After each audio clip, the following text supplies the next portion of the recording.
Hello everyone, hope you are doing well.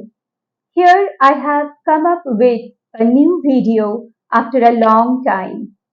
From today, I have started covering the syllabus of AEC 2, that is Compulsory English of Calcutta University. Today's topic is Lucy Gray by William Wordsworth. Before going into the poem, let us know a few important facts about the poet William Wordsworth. He was born in 1770 and died in 1850. He was one of the pioneering figures of the English Romantic movement in the 19th century. He was the Poet Laureate of England from 1843 until his death. He celebrated the beauty of nature, the innocence of childhood, and the profound spiritual insights gained from contemplation of the natural world in his poems. His poems reflect a deep reverence for nature and a belief in its transformative power. He believed that nature could heal, inspire, and nurture the human spirit. His deep appreciation for nature is a hallmark of his poetry. He, along with another renowned poet of the Romantic period, Samuel Taylor Coleridge, published the groundbreaking collection of poems, The Lyrical Ballads, in 1798. This book, The Lyrical Ballads, marked the beginning of the Romantic movement in English literature. He wrote this particular poem, Lucy Gray, in 1799. It was published in the second edition of the Lyrical Ballads. As I have already mentioned that the first edition was published in 1798 and he wrote this particular poem in 1799. So it was published in the second edition of the Lyrical Ballads. His another remarkable work, The Prelude, was published posthumously in 1850, means after his death. The Prelude explored themes of memory, loss, mortality, and the passage of time. It is an autobiographical poem tracing his development as a poet and thinker. Now, let us know uh, a few important points about Lucy poems. The Lucy poems are a series of 5 poems, but Wordsworth did not compose them as a series or group of poems. It was only after his death that critics began to refer to the poems as a series. So the Lucy poems consist of strange fits of passion have I known. She dwelt among the untrodden ways. I travelled among unknown men. 3 years she grew in sun and shower, and a slumber did my spirit seal. Now, let us know a few more important points about this particular poem, that is Lucy Gray. So, this poem is also known as Solitude. The central theme of Lucy Gray is the loss of a child and its profound impact on those left behind. It tells the story of a young girl named Lucy Gray who wanders into a snowstorm and never returns. As I mentioned here, that it tells the story of a young girl. If you read the titles of the other Lucy poems, there you will get this information that Lucy's age was only 3 years. Okay, she was only 3 years old. Lucy Gray is based on a true event.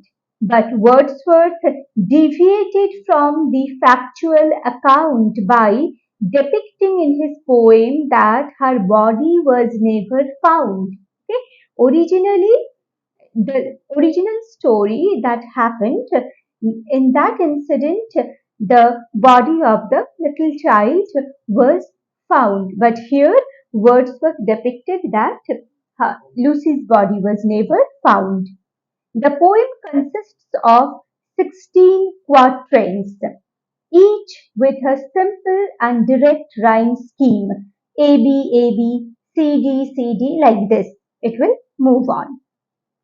The simple language and rhythm of the poem adds a storytelling quality to the narrative. Now, let us start the poem. First stanza. Oft I had heard of Lucy Gray, and when I crossed the wild, I chanced to see at break of day the solitary child. Acha, oft here means often. So the poet had often heard of Lucy Gray whenever he crossed the wild, the jungle or the wild nature. I chanced to see at break of day. He could come across the solitary child, the lonely child, Lucy, at the break of day in the early morning. Stanza 2. No mate, no comrade Lucy knew. She dwelt on a wild moor, the sweetest thing that ever grew beside a human door. So no mate means no friends, no companion. Lucy knew. Lucy did not have any friend or companion. She dwelt on a wild moor. Moor is a high open land where farming is not possible. Okay, so she dwelt on a wild moor, and she is the sweetest thing that ever grew beside a human door that ever could be found in the human world. So Wordsworth, through the power of his rich imagination, creates an aura of innocence around Lucy. Okay, an aura of uh, special powers around Lucy. The poet idealizes childhood as a time of purity and wonder, untouched by the complexities of adulthood. Now, let us move on to the next stanza. Stanza 3. You yet may spy the fawn at play, the hare upon the green, but the sweet face of Lucy Gray will never more be seen. Here, fawn means deer. Okay, young deer is known as fawn. So you even now could see the fawn at play and the hare upon the green, but the sweet face of Lucy could not be seen any more. It will never be seen any more. So here, notice that the liveliness or the playfulness of the fawn and the hare, they are symbolic of life, the forces of life. Okay, and on the other hand, the absence of Lucy is symbolic of the sense of loss and death. Loss and therefore death. So life and death are contrasted in this stanza. And from this stanza, the poet creates a sense of loss. Lucy has been portrayed here as a symbol of purity and vulnerability in the face of harsh realities of life. Stanza 4.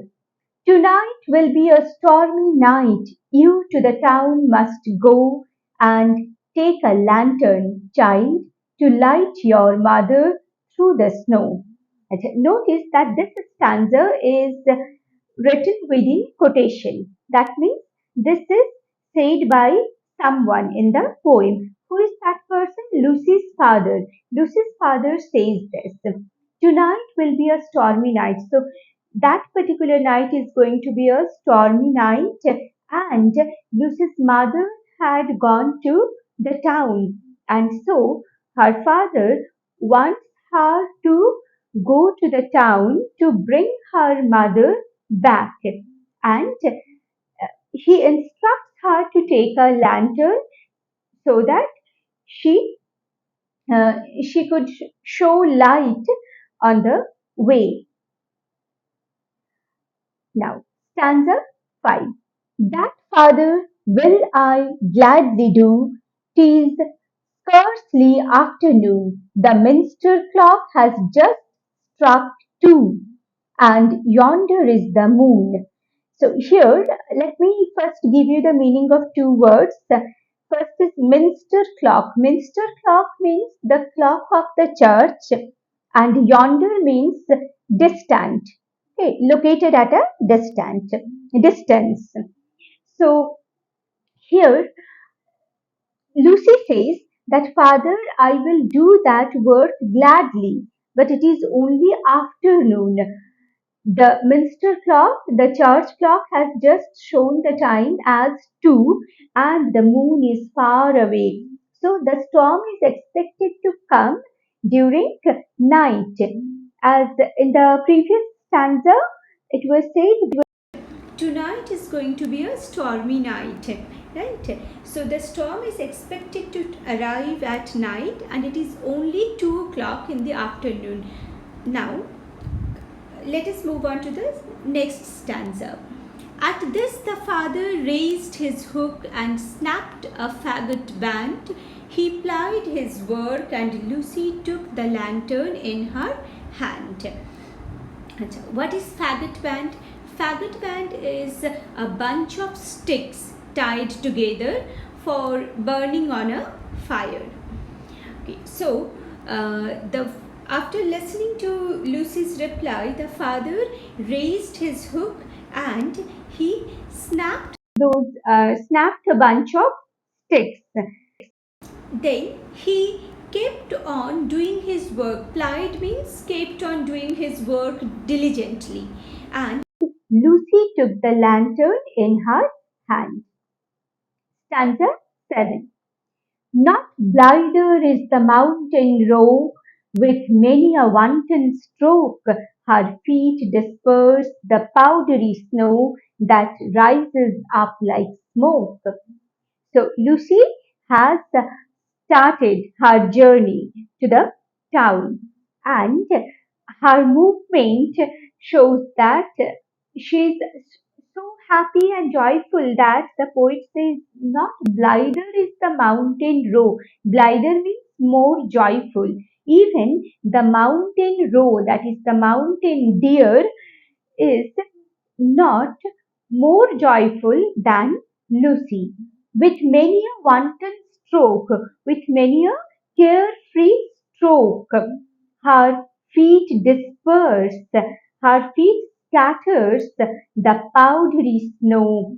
So her feet scatter the powdery snow that rises up like smoke. The snow gets dispersed beneath her feet, and it rises up like smoke.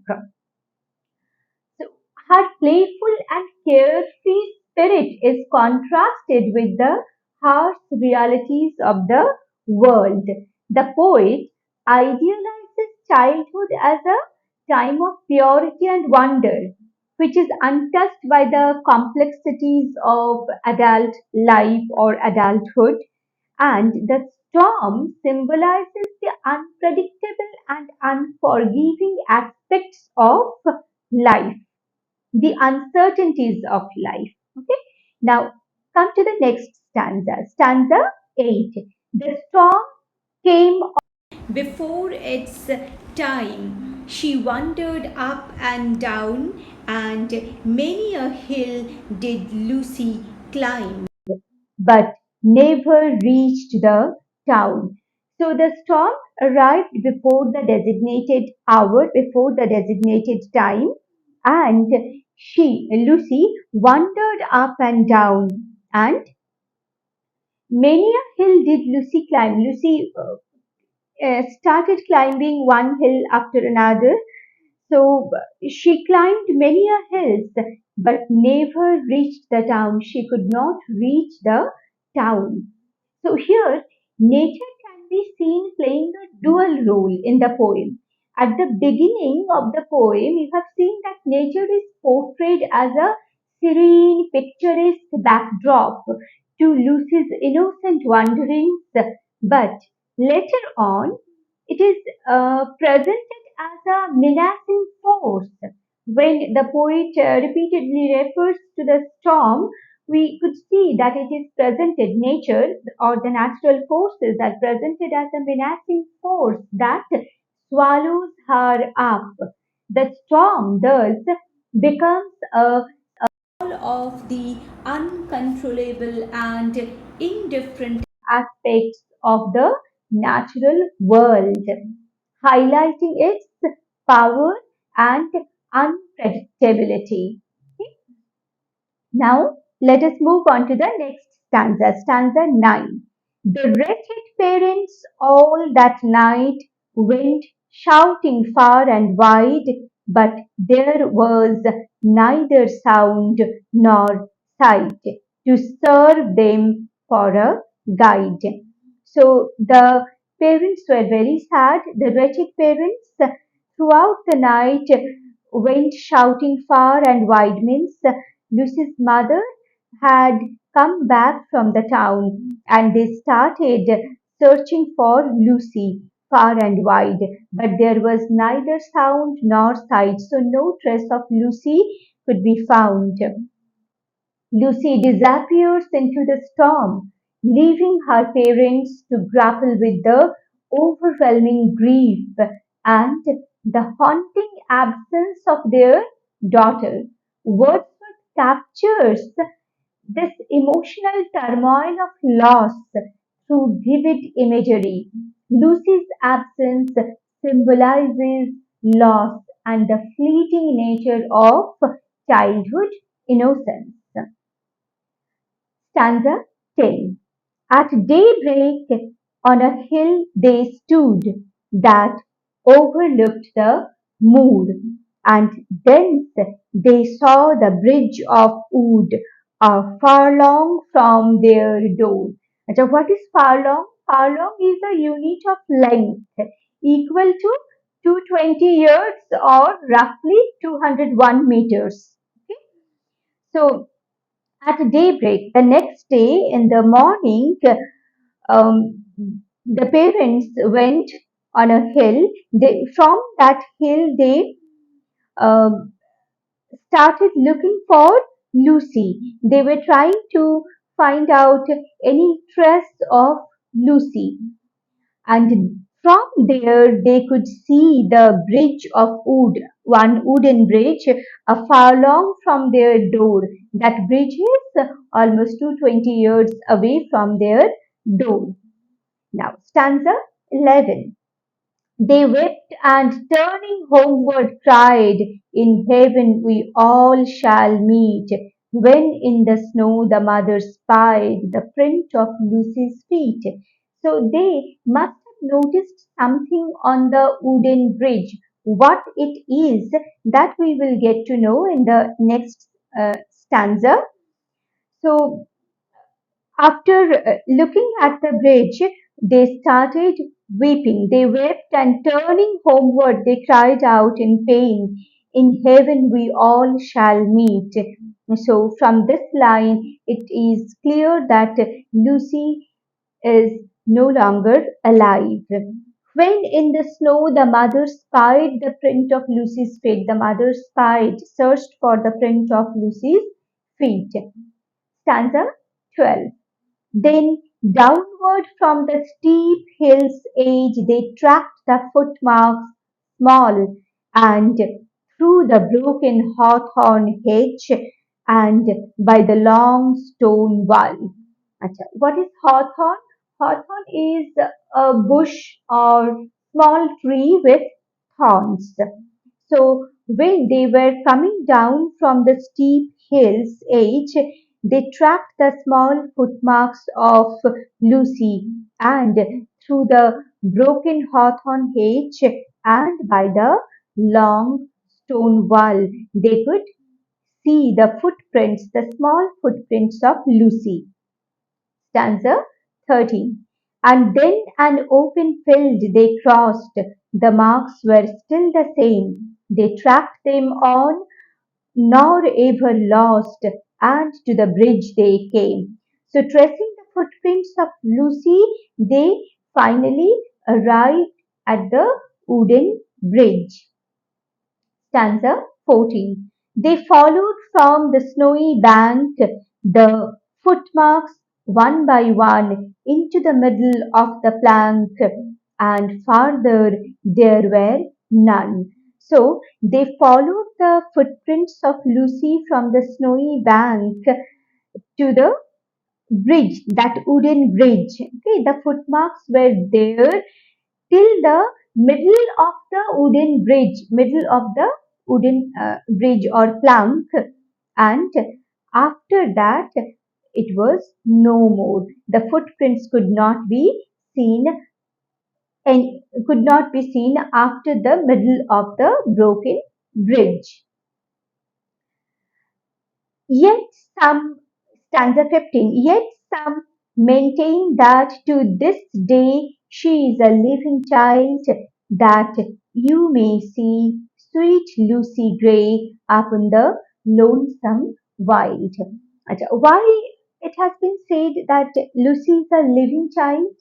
Lucy Gray is believed to remain alive in nature, as if Lucy's presence can still be felt in the wild nature. It is as if she has become one with nature. That's why it has been said that some people say that she is a living child, and even now you could see sweet Lucy Gray up in the lonesome wild. Stanza 16. Over rough and smooth she trips along, and never looks behind, and sings a solitary song that whistles in the wind. So the last stanza basically sums up the journey of life. The journey of life certainly has ups and downs, rough and smooth tracks or phases. Lucy stumbles over rough and smooth, stumbles over the rough and the smooth, and she never looks behind. That is the spirit of a courageous soul. She keeps on moving forward in spite of the obstacles that life throws at her. She sings a solitary song, and this reminds us of the eternal truth that we have to navigate the journey of life on our own, right? So, I hope the meaning of the poem is now quite clear to you. Now, let's have a quick recap of the symbolic significance of some images. So, Lucy here, in this poem, Lucy herself can be seen as a symbolic figure, a representation of purity and vulnerability in the face of harsh realities of life. The storm symbolizes the unpredictable and unforgiving aspects of life, and Lucy's absence symbolizes loss and the fleeting nature of childhood innocence. So, I hope this analysis has helped you in understanding the meaning of the poem quite clearly. If you find this analysis helpful, then please like, share, and subscribe. Thanks for watching. Thank you all.